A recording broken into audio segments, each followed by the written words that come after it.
Alors le titre du message, c'est « Face à ton problème ». Face à ton problème, il y a Jésus. Amen. Face à ton problème, il y a Jésus. Vous savez, des problèmes, on peut en avoir. Je pensais pendant qu'on chantait, un jour j'ai eu un cancer. Et bien, face à ce cancer, il y avait Jésus.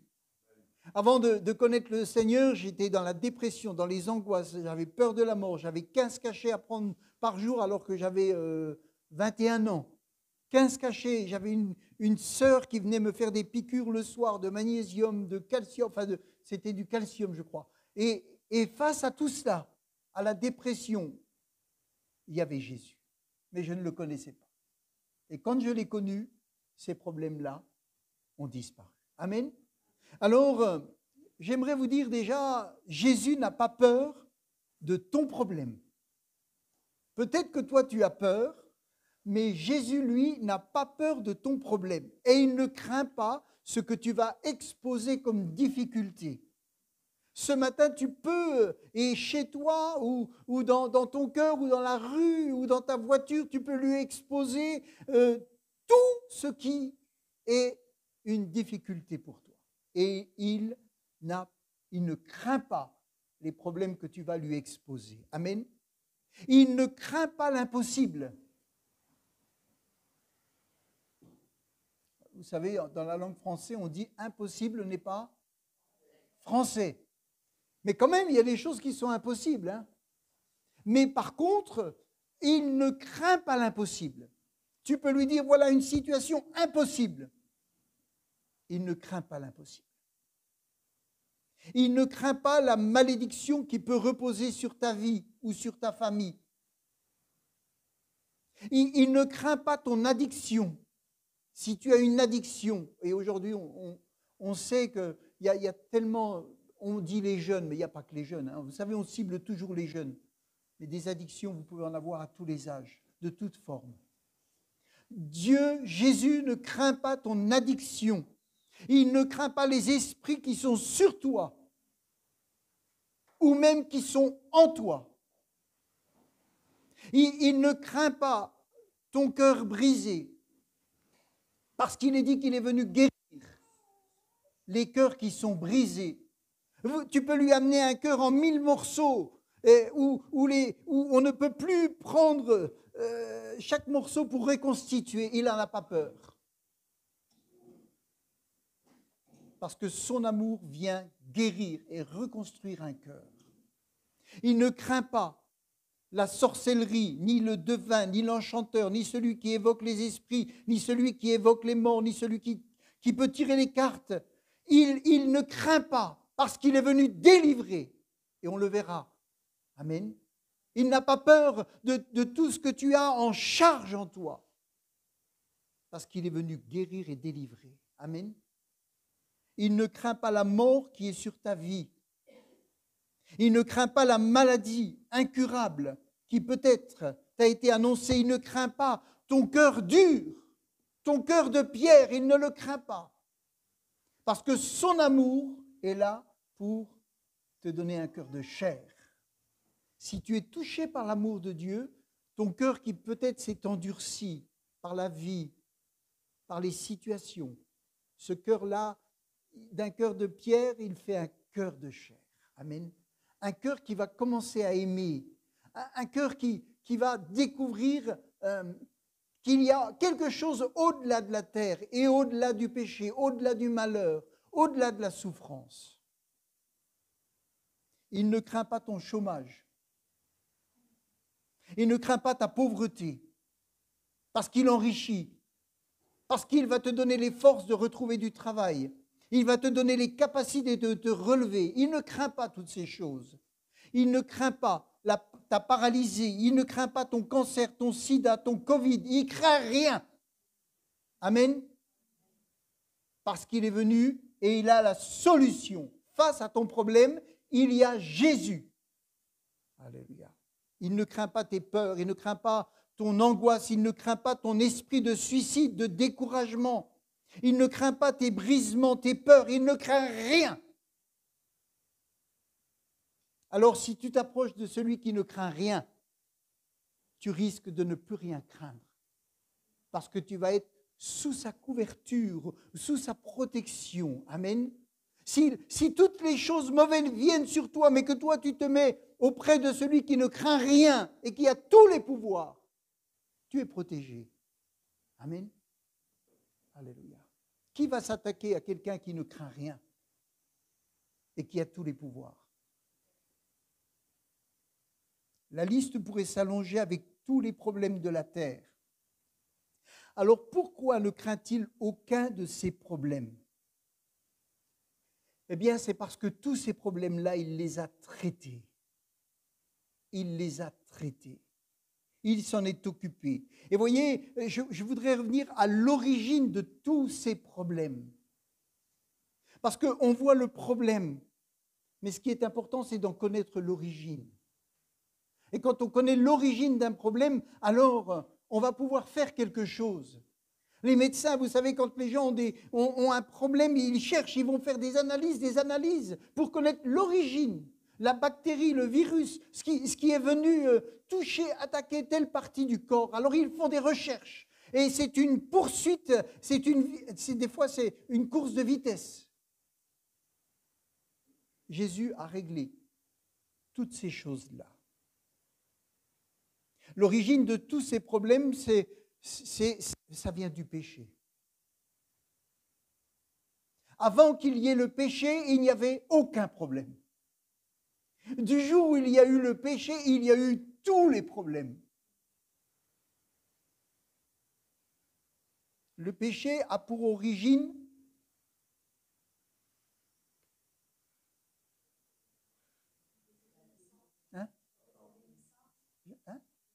a pour origine Satan. Parce que lui le premier,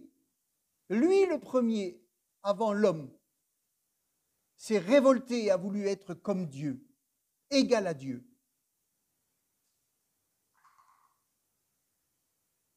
Et il va séduire Ève, Adam, pour les faire chuter et perdre tout.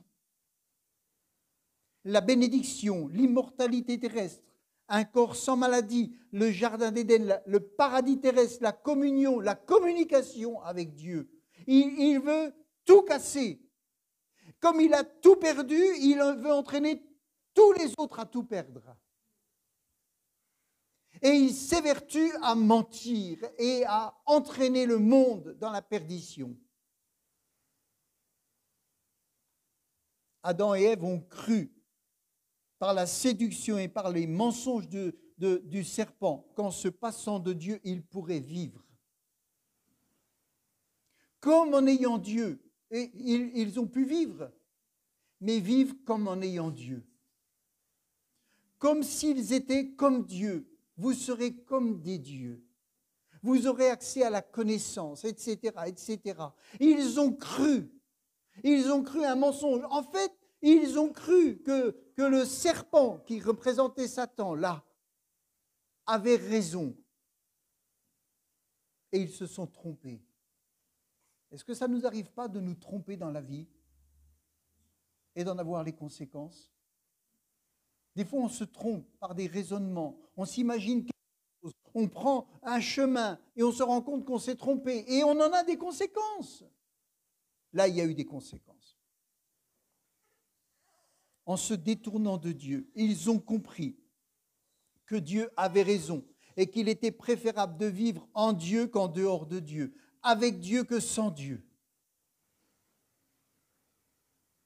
Quand ils ont vu leurs enfants se battre et qu'il y en a un qui a tué l'autre, ils ont compris que s'ils avaient continué d'obéir à Dieu, de croire en Dieu, ces deux enfants ne seraient pas morts. Un ne serait pas mort par la jalousie. Vous savez, des fois, vous avez des jeunes qui vont bien, un jour ils vont toucher, je ne sais pas, à la drogue. Et ils vont commencer à faire des choses. Ils rentrent dans un monde qu'ils ne connaissaient pas et ils se mettent à faire des choses qu'ils n'imaginaient pas et ils vivent des conséquences qu'ils n'imaginaient pas. Eh bien, Adam et Ève, quand ils sont rentrés dans la pensée de Satan, ils ont commencé à vivre des choses qu'ils n'imaginaient pas. nous subissons tous la transmission héréditaire du péché et nous subissons notre propre pratique du péché. En gros, quand vous venez au monde, vous n'êtes pas responsable du malheur qui est en vous. Mais le jour où vous commencez à pécher, vous êtes responsable du péché que vous avez amorcé, qui était déjà en vous et que vous avez consommé. Donc vous êtes du jour au lendemain responsable. Jésus va dire un jour à un groupe d'hommes religieux qui vont amener une femme devant lui pour que Jésus la condamne. On va lire dans Jean chapitre 8, verset 4. Jean chapitre 8. Voilà, on va laisser notre technicien chercher le verset. Jean chapitre 8. Ah voilà, c'est ça. Ils dirent à Jésus, « Maître, cette femme a été surprise en flagrant délit d'adultère. Moïse, dans la loi, nous a ordonné de lapider de telles femmes.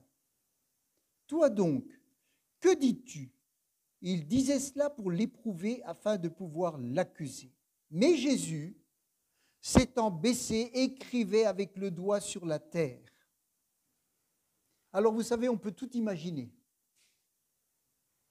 Jésus s'est mis à écrire sur la terre avec son doigt. Peut-être qu'il a cité un des péchés de ceux qui étaient là autour pour accuser cette femme. Peut-être qu'il a marqué voleur. Peut-être qu'il a marqué menteur. Il est dit, mais Jésus s'étant baissé, écrivait avec le doigt sur la terre. Comme il continuait à l'interroger, il se releva et leur dit, que celui de vous qui est sans péché jette le premier la pierre contre elle. Et s'étant à nouveau baissé, il écrivait sur la terre. Qu'est-ce qu'ils ont pu répondre? Du plus âgé au plus jeune. Est-ce qu'il y en a un qui a pu prendre une pierre et la jeter sur cette femme pour la condamner à cause de son péché? Il n'y en a pas un qui a osé le faire. Pourquoi? Il est dit, quand ils entendirent cela, accusés par leur conscience, ils se retirèrent un à un depuis le plus âgé jusqu'au dernier. Accusés par qui? Ce n'est pas Jésus qui les a accusés. Jésus leur a dit, s'il y en a un qui n'a pas péché, qu'il prenne la pierre et qu'il la jette. Et il est dit, accusés par leur conscience. Vous savez que vous avez de la chance d'avoir une conscience parce qu'elle vous a évité bien des problèmes. Chaque fois que vous avez l'intention de faire du mal, vous avez votre conscience qui vous dit « Eh oh, est-ce que tu es sûr que ce que tu vas faire est bien ?» Heureusement qu'il y a une conscience. Vous savez, quand les gens commencent à débrancher les câbles de leur conscience, ils sont prêts à tout. Et quand on vient à l'Évangile, notre conscience, elle est à nouveau ranimée. Parce qu'on devient conscient du péché. On devient conscient de la vérité. Et on devient conscient que même si l'autre n'est pas parfait et nous fait du mal, nous aussi, nous ne sommes pas parfaits et nous pouvons ou nous avons fait du mal. Quand ils entendirent cela, accusés par leur conscience, ils se retirèrent. Et Jésus resta seul avec la femme qui était là au milieu. Alors, s'étant relevé et ne voyant plus que la femme, Jésus lui dit, « Femme, où sont ceux qui t'accusaient? Personne ne t'a-t-il condamné ?» Elle répondit, « Non, Seigneur. » Et Jésus lui dit, « Je ne te condamne pas non plus. » Le seul, écoutez bien, le seul qui pouvait prendre une pierre et lapider cette femme, c'était Jésus. Parce que lui, il était sans péché. Il aurait pu prendre la pierre et la jeter sur la femme.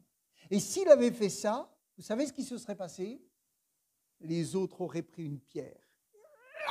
Et ils auraient lapidé cette femme en se couvrant sur Jésus. Mais ils n'ont pas pu le faire et Jésus ne l'a pas fait. Plutôt que de prendre une pierre pour la jeter sur cette femme qui était vraiment dans le péché, alors la pierre, c'est lui qui l'a pris.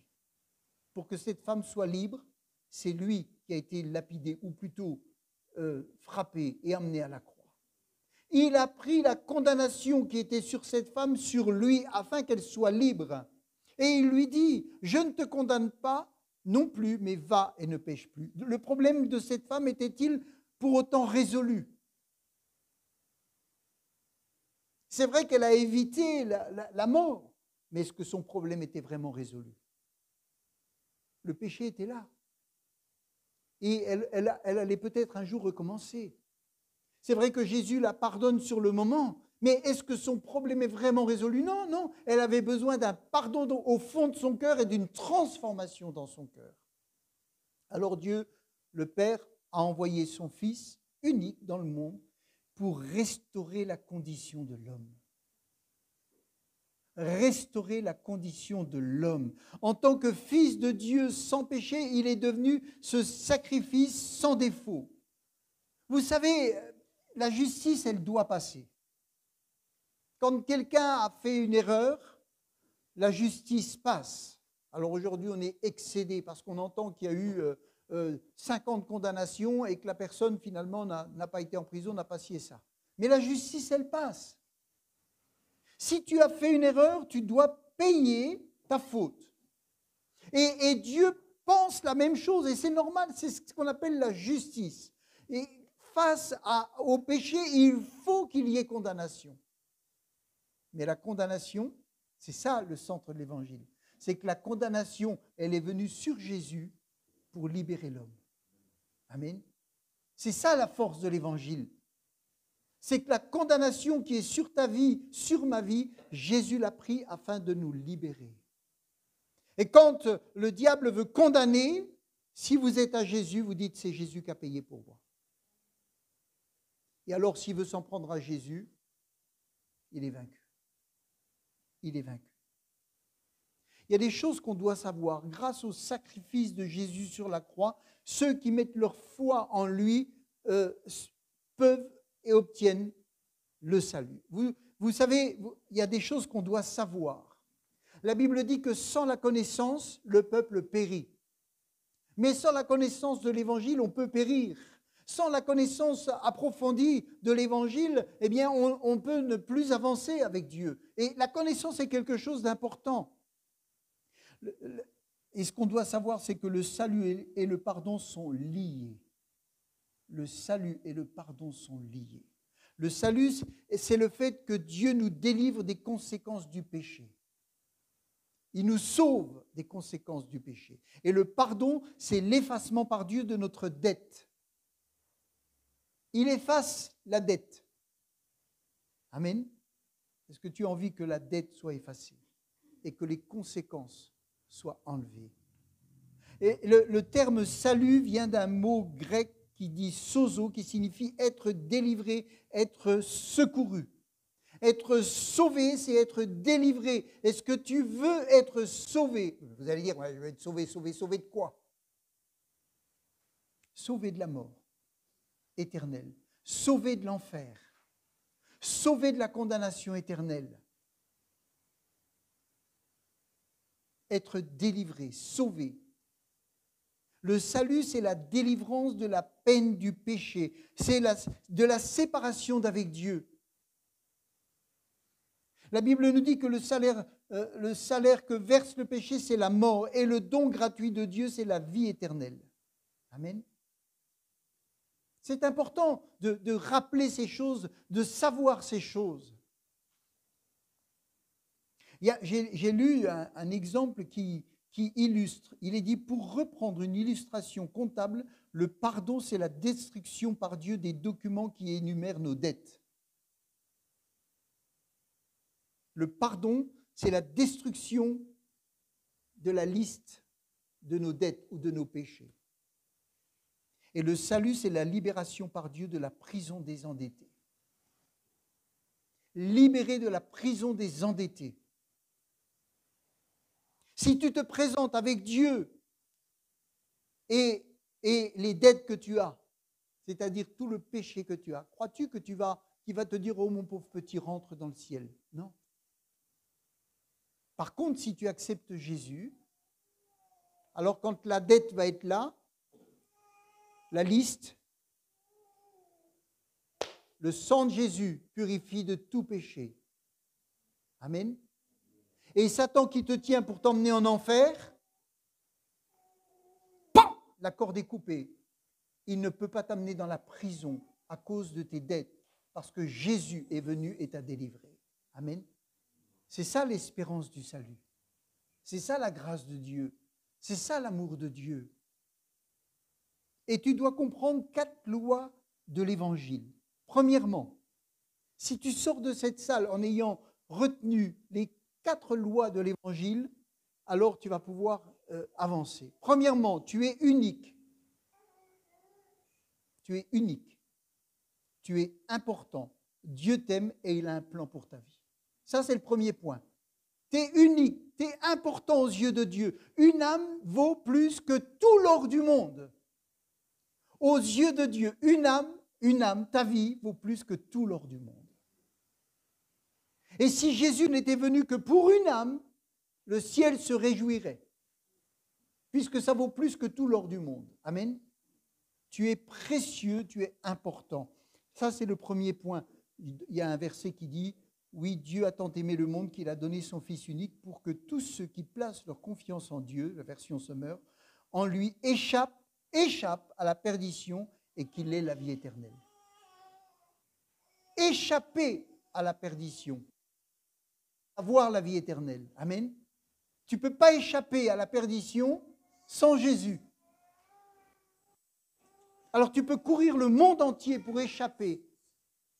Ne cours pas, mais dis Jésus, viens, viens, et fais-moi échapper à la perdition. La deuxième chose, c'est que l'humanité est souillée par le péché et les conséquences, c'est la séparation. Et toi, que tu le veuilles ou non, que tu sois un bon garçon, une bonne fille, que tu aies fait peu de mauvaises choses, tu es séparé et tu es souillé. C'est la Bible qui le dit. Ce n'est pas une condamnation qu'on fait comme ça pour faire peur. C'est la Bible, c'est Jésus qui le dit. Le salaire du péché, c'est la mort. Donc, la deuxième chose que tu dois savoir, la première, c'est que tu es unique, important, que Dieu t'aime et qu'il a un plan pour ta vie. La deuxième, c'est que tu es souillé par le péché et qu'il y a la conséquence, c'est une séparation éternelle. La Bible dit dans Romains 3, 23, tous sont péchés et sont privés de la gloire de Dieu. Une troisième chose, c'est que Jésus est la solution de Dieu pour nous délivrer du péché. Jésus, c'est la solution. Amen. On peut chercher ailleurs. On peut chercher dans des religions, on peut chercher dans le bouddhisme, on peut chercher dans l'être intérieur, on peut chercher dans tout ce qui existe. Je te le dis, continue de chercher, mais tu perds ton temps. Tu reviendras à Jésus si tu ne meurs pas avant. Parce que c'est vraiment la seule solution. Jésus a dit dans Jean 14, verset 6, version Sommer, « Je suis moi le chemin » dit Jésus, la vérité et la vie. Personne ne va au Père, à Dieu le Père, sans passer par moi. Ce n'est pas un orgueilleux, hein, Jésus. Mais c'est le seul qui a été envoyé, premièrement, et c'est le seul qui est mort à la croix. Il n'y a pas d'autre. Il n'y en a pas d'autre. Il n'y en a pas d'autre. Il n'y a rien d'autre. Et Romains 8 nous dit, chapitre 5, verset 8, « Mais voici comment Dieu nous montre l'amour qu'il a pour nous. Alors que nous étions encore encore pécheurs, Christ est mort pour nous. » Amen. Ça, c'est la troisième chose. Et la quatrième, c'est que nous devons mettre notre foi en Dieu, en Jésus-Christ, comme notre Sauveur. Amen. Ça, c'est important. Pour recevoir le don du salut et connaître le plan de Dieu, il faut mettre notre foi en Jésus-Christ. Si aujourd'hui tu sors de cette salle en disant « Je veux mettre ma foi en Jésus-Christ », je veux juste croire que qu'il est vraiment mort pour moi. Je crois que je suis important parce qu'il a pensé à moi quand il est mort. Et je crois que vraiment, s'il a un plan pour moi, ce ne sera pas un plan de destruction, mais ce sera un plan de construction ou de reconstruction. Amen. Et c'est vrai, c'est vrai. Je connais des gens autour de moi qui sont des horribles personnages. Mais je suis aussi un pécheur. Parce que ma conscience me rappelle toutes les fois où j'ai mal agi, toutes les fois où je n'ai pas été honnête, toutes les fois où j'ai trompé. Même si je n'ai pas cette tendance si mauvaise, je pratique le péché d'une manière ou d'une autre. Simplement, le manque d'amour est un péché. Alors oui, ça me dérange. Mais oui, je suis un pécheur. Et oui, j'ai besoin d'être pardonné. Et oui, j'ai besoin de pardonner. Et oui, j'ai besoin d'être restauré. Il est dit à un homme qui était sur le point de se suicider. Que dois-je faire pour être sauvé? Il dit à cet homme. Et Paul lui dit, crois au Seigneur Jésus et tu seras sauvé, toi et ta maison. Amen. C'est tout ce qu'il lui a dit. Et cet homme a cru. Il a laissé son arme et il a pris ces prisonniers-là, qui étaient des chrétiens. Il les a emmenés dans sa maison. Il les a soignés. Et parce qu'il a accepté Jésus, sa vie a changé, sa famille a trouvé la paix. Amen. Il est dit dans Éphésiens 2, je vais rapidement, car c'est par la grâce que vous êtes sauvés, par le moyen de la foi. Ça ne vient pas de vous, c'est un don de Dieu. Amen. Ne cherche pas à faire du bien pour être sauvé. Cherche à croire et tu obtiendras le don du salut. Combien on a appris dans la religion qu'à force de faire des bonnes œuvres, quand on mettra nos bonnes œuvres dans la balance, on va dire à Dieu, regarde, je t'amène une quantité de bonnes œuvres. Et maintenant, tu vas mettre ta justice devant. Est-ce que vous croyez que c'est la justice ou les bonnes œuvres qui vont l'emporter? C'est la justice qui l'emporte. Parce que malgré les bonnes œuvres, il y a le péché. Et si vous n'avez pas Jésus, vos bonnes œuvres, elles ne vous serviront à rien. Vous aurez peut-être une médaille sur la terre, peut-être une statue, peut-être une rue à votre nom, mais vous irez en enfer. C'est ça la vérité. C'est ça la vérité de l'Évangile. Alors faites des bonnes œuvres. Mais ne cherchez pas à faire des œuvres pour trouver le salut. Faites des bonnes œuvres parce que Dieu vous a sauvé et que vous avez envie de faire du bien. Amen. Alléluia. Maintenant, je vais prendre 3 exemples. Quelle heure il est? Il me reste, voilà. 3 exemples. Une personne, des gens qui sont atteints dans leur corps, physiquement. Vous connaissez des gens qui sont atteints dans leur corps, physiquement. Dans Luc chapitre 8, verset 43, il est parlé d'une femme. Or, il y avait une femme, Luc 8, 48, je dois le faire transpirer là-bas parce que je vais tellement vite que la souris, elle ne suit pas. Luc 8, verset 43. Voilà, il est dit, or, il y avait une femme atteinte d'une perte de sang depuis 12 ans et qui avait dépensé tout son bien pour les médecins, sans qu'aucun ait pu la guérir. Elle s'approcha par derrière et toucha le bord du vêtement de Jésus, et au même instant, la perte de sang s'arrêta. Amen. Vous retenez quoi dans ce que vous avez lu là? Dans la première partie.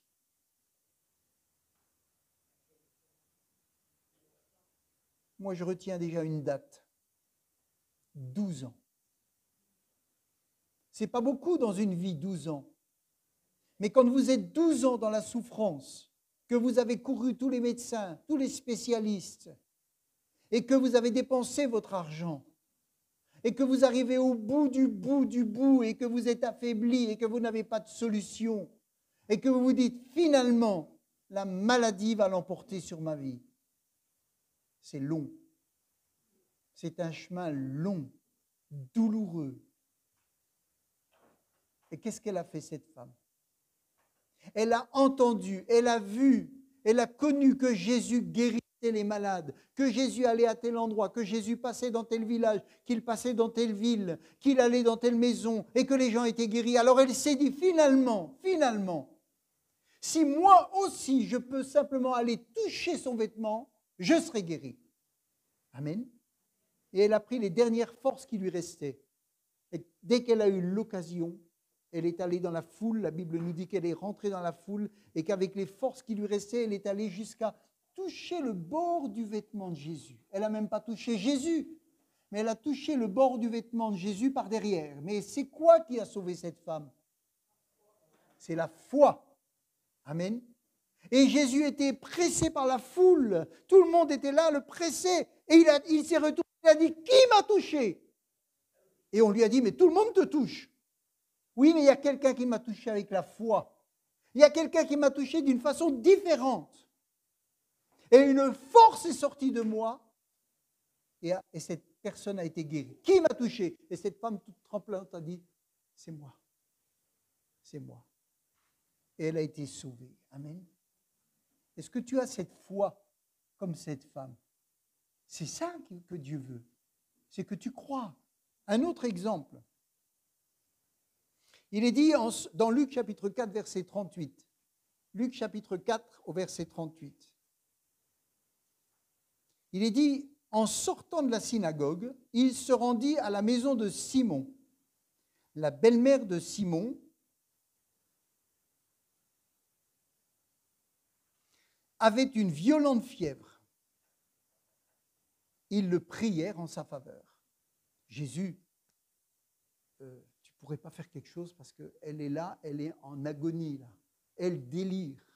La fièvre est tellement forte qu'elle délire. Est-ce que tu ne veux pas faire quelque chose? S'étant penché sur elle, il menaça la fièvre. Et la fièvre la quitta. À l'instant, elle se leva et les servit. Amen. Alors la femme à la perte de sang, elle est allée vers Jésus. Mais là, cette femme, elle était couchée dans son lit, elle n'allait pas aller vers Jésus, elle ne tenait plus debout, elle ne savait plus où elle en était. Mais parce qu'on a invité Jésus dans la maison, alors ils ont dit à Jésus, est-ce que tu ne veux pas faire quelque chose pour elle? Il la touche, il menace la fièvre s'en va. C'est bon. Je n'ai pas peur de la fièvre. Alors va-t'en. Amen.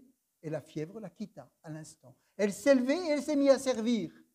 Est-ce que tu as envie de servir? Alors ceux qui menacent ta vie, dis à Jésus, viens. Parle à mon problème comme tu as parlé au problème de la belle-mère de Pierre pour que je sois libre. Amen. Parle à ce problème-là. Et puis un autre exemple, toujours pour la guérison, il est parlé dans Marc chapitre 1, verset 40. Marc 1, verset 40, il est dit, Marc 1, verset 40, il est dit, un lépreux vint à lui. Comprenez ce que c'est un lépreux. C'est quelqu'un qui n'a plus le droit de rentrer dans la ville. C'est quelqu'un qui n'a pas, médicalement, qui n'a pas de solution, qui est exclu de sa famille, qui est exclu de la ville et qui vit en dehors de la ville. On a une fontaine aux lépreux à Dole. Et on jetait des pièces. Et les lépreux étaient en bas. Parce que la lèpre, ça se contamine. Vous savez, aujourd'hui, il y a le truc du singe, là, ou je ne sais pas quoi, là. Hein? Qu'est-ce qu'on fait avec les gens? On les isole pour ne pas qu'ils contaminent les autres. Eh bien, les lépreux, on les isolait, mais à vie, pour ne pas qu'ils contaminent les autres. Et il est dit, en sortant de un lépreux vint à lui et se jetant à genoux. Ça veut dire que ce lépreux a brisé toutes les barrières et il est venu se jeter aux pieds de Jésus. Ça veut dire qu'il pouvait se faire mettre dehors. Il a osé faire quelque chose qu'il n'avait pas le droit de faire dans la société dans laquelle il vivait. Il se jette aux pieds de Jésus et il lui dit d'un ton suppliant, si tu le veux, tu peux me rendre pur. Quelle foi cet homme a manifesté. Et qu'est-ce que répond Jésus? Il est dit, je ne suis plus au bon endroit là. Il étendit sa main. Jésus, ému de compassion, étendit la main, le toucha et dit, je le veux. Je le veux. Ce que tu veux, je le veux. Amen. Tu veux être béni? Je veux te bénir. Tu veux être guéri? Je veux te guérir. Si tu le veux, tu peux. Amen.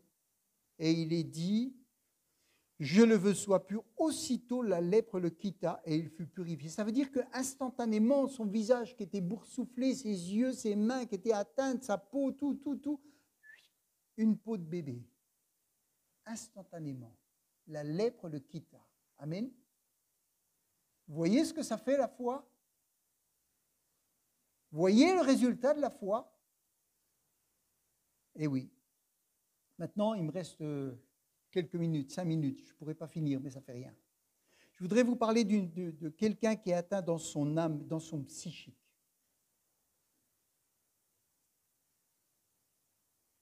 Acte chapitre 16, verset 16, dans Parole vivante.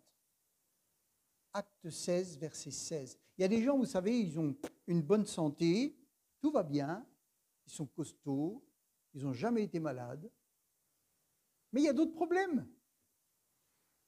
Il y a d'autres problèmes. Il est dit dans Acte 16, verset 16, « Un jour, alors que nous nous rendions au lieu de prière, une jeune esclave vint à notre rencontre. Elle avait en elle un esprit démoniaque, ayant la faculté de prédire l'avenir.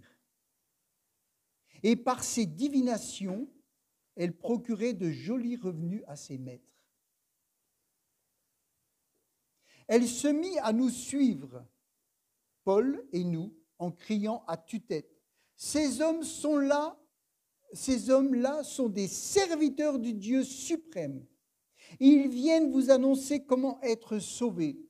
C'était une évangéliste parfaite, cette femme-là. C'était une évangéliste parfaite. Ces hommes viennent vous dire comment être sauvés. Ils sont des serviteurs suprêmes du Dieu suprême. Elle fit cela plusieurs jours de suite. À la fin, Paul fut excédé et se retourna et s'adressant directement à qui? À la femme? À cette jeune femme? Non. Il est dit, directement au mauvais esprit, il dit, je t'ordonne au nom de Jésus-Christ de sortir de cette fille. À l'instant, il la quitta de sorte qu'elle perdit son don de divination. Lorsque les maîtres de la jeune esclave s'aperçurent que leur espoir de gain s'était évanoui, ils se saisirent de Paul et de Silas et les traînèrent sur la grande place de la ville devant les magistrats, etc. Et là, ils ont eu des gros problèmes. Alors, voyez, quand on lit ce passage, on se dit, cette femme disait des choses justes. Mais rappelez-vous, elle était esclave. Et il y avait en elle un esprit.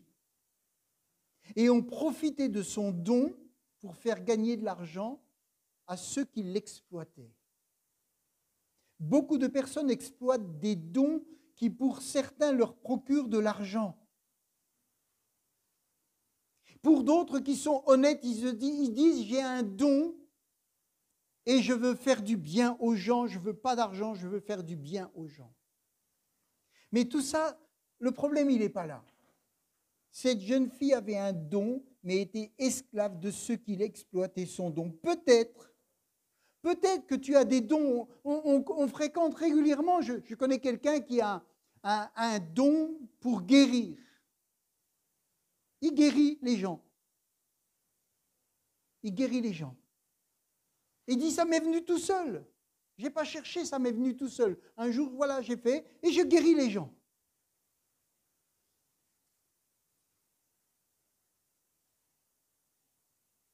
Alors, cette jeune fille, je disais, elle avait ce don.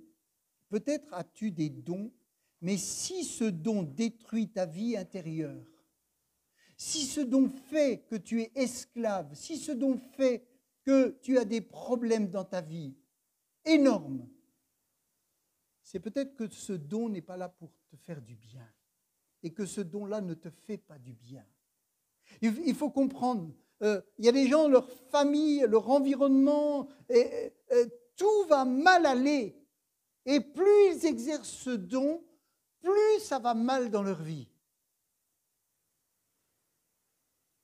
J'ai connu des guérisseurs qui disaient que le mal revenait sur eux et qu'ils luttaient pour que ce mal sorte d'eux. Alors ils guérissaient les gens et après il leur fallait 3 jours parce que le mal, et quand ces des esprits venaient sur eux, et pendant 2 ou 3 jours, ils étaient obligés de lutter pour s'en sortir. Ce n'est pas Dieu, ça. Quand Jésus guérit, si je prie pour vous tout à l'heure et que Jésus vous guérit, je ne vais pas passer 3 jours dans mon lit malade. Hein. C'est Jésus qui vous guérit. Ce n'est pas une puissance qui est en moi, c'est Jésus qui vous guérit. Amen. Si un esprit mauvais est chassé, je ne vais pas moi passer 4 jours en agonie. C'est Jésus qui a chassé le démon. Amen. Il faut comprendre ces choses. Dans ces exemples, il est parlé d'un mauvais esprit qui est sorti de cette jeune fille. Ce n'était pas Dieu. Puisque quand Paul a invoqué Jésus, Jésus a dit, toi, tu n'es pas de moi. Hein. Hop, dehors. Et Jésus a fait sortir cet esprit. Ça ne venait pas de lui. Ça ne venait pas de lui. Alors il faut comprendre que Dieu donne des dons. Mais la Bible dit que quand Dieu donne des dons, c'est pour édifier l'Église. Amen. C'est pour faire du bien. Si Dieu donne un don de foi, un don de guérison, c'est pour que les gens puissent venir à l'Évangile, c'est pour qu'ils soient sauvés. Et c'est Dieu qui le donne. Amen. Et c'est gratuit. Et vous ne payez pas les conséquences, parce que ce n'est pas un esprit mauvais qui est en vous. C'est la puissance de Dieu qui est en vous. Amen. C'est important, ces choses-là. Voilà, il faut que je m'arrête. Voilà, je vais être sage. J'ai plein de choses à vous dire encore, mais je vais être sage. Il faut que je m'arrête. Il faut que je m'arrête. Alors, si vous comprenez ce qu'est l'Évangile, si vous comprenez la puissance de Dieu, si vous comprenez les 4 points qu'on a dit tout à l'heure, et que vous voulez vraiment que votre vie soit une vie, je ne veux pas dire sans problème, mais une vie apaisée, une vie remplie de la joie de Dieu, on a parlé de la joie, une vie où le Saint-Esprit habite en vous, une vie où quand vous allez prier, il va se passer quelque chose. Une vie où vous allez être enrichi de l'intérieur, où votre âme va pouvoir s'épanouir, où vous allez découvrir votre Père céleste, où vous allez découvrir que l'amour de Dieu, il est fait pour habiter en vous et qu'il veut habiter en vous. Si toutes ces choses-là vous donnent envie, alors c'est Jésus qu'il faut accepter. C'est Jésus qu'il faut recevoir. Et quand Jésus rentre dans une vie, la vie est changée, le cœur est changé, les pensées sont changées. Et si vous désirez des dons, quand vous êtes chrétien, vous dites, Seigneur, donne-moi des dons pour que je te serve. C'est Dieu qui donne. Amen. Mais ce sera suivi d'aucun malheur, d'aucune souffrance. Et vous saurez d'où l'origine du don. Amen. Vous saurez d'où ça vient. Et vous ne serez pas esclave. Vous ne serez pas abusé. Il n'y aura pas un prix à payer. Je te donne un pouvoir, mais je prends ton enfant. Je te donne tel pouvoir, mais je te prends ta paix. Je te donne tel pouvoir, mais je te prends ta santé. Et je te donne encore tel pouvoir, et un jour, je te prends ta vie. C'est fini, ça. Amen. C'est fini. Je donne ma vie à Jésus. Jésus vient habiter en moi. Amen. Le sang de Jésus me purifie de tout péché. J'appartiens à Christ. Amen. Et mes problèmes, je peux les déposer au pied de la croix. Et Christ me délivre. Amen.